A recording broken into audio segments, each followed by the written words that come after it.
हा असा चौकोन तयार होतो। आता आपण हे आपल्या परातीमध्ये ठेवून घेणार आहे। याच्यानंतर डबल एक पुरी लाटून घेणार आहोत आपण आणि पुन्हा एकदा बनवून घेणार आहे। बघा हे कसं भरायचं आहे सारण। दोन्ही कडांना आपण पहिलेच पाणी लावून घेतलं होतं, अजून एकदा लावून घेऊ। दोन्ही साईडनी असं बंद करायचं आणि नंतर वरतून पण असं बंद करायचं। सर्व याच्या ज्या कडा आहेत व्यवस्थित दाबून घ्यायच्या, म्हणजे आपण जेव्हा याला तळूया तर तेव्हा हे उघडेल नाही। ट्रायंगल आकाराचा पण लोथा बनवू शकतात।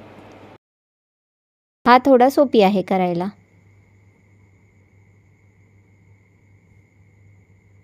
आता आपण लिंबू करून घेणार आहे। गोल गोल गोल गोळे करायचे छोटे छोटे, हे लिंबू आहेत।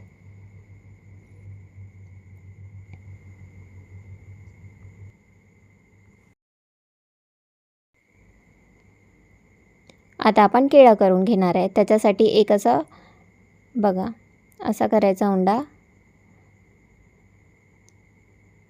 थोडासा चपटासर केळाचा आकार देण्याचा प्रयत्न करायचा, जसा जमेल तसा। असं काही परफेक्ट आला पाहिजे असं काही नसतं। असं एक एक करून लावायचे हे।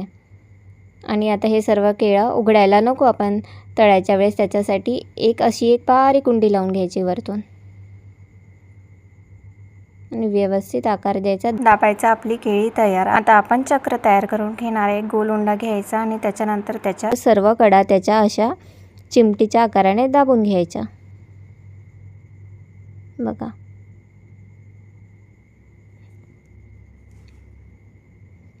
गोल आपण उंडा घेतला आणि पाचही साईडने त्याला आपलं चक्र तयार झालेलं आहे। आता आपण भोवरा करून घेणार आहे। एक गोल गोळा घ्यायचा, त्याला नंतर चिमटीच्या साहाय्याने आपण असं दाबून घ्यायचं आणि मधात असं चपटं करायचं, असं गोल भवऱ्याचा आकार देण्याचा प्रयत्न करायचा। बघा मी जसं करते तसं प्रयत्न करा। आता आपण अजून एक भवरा बनवून घेऊया याच्यानंतर। बघा झाला आहे आपला भवरा तयार। आता हा आपला खेळ तयार झालेला आहे, आपण तळून घेऊया।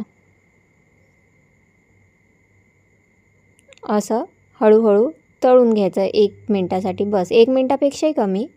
पांढरंच तळायचं आपण, हे लालसर नाही होऊ द्यायचं, पांढरंच असते हे। थोडं थोडं करून आपण आता सर्व हे तळून घेऊया तेलातून। अशा प्रकारे हे पटकन तेलातून तळून घ्यायचं आपण। लोथा, बुदले, वेण्या, केळी, लिंबू, भवरे, चक्र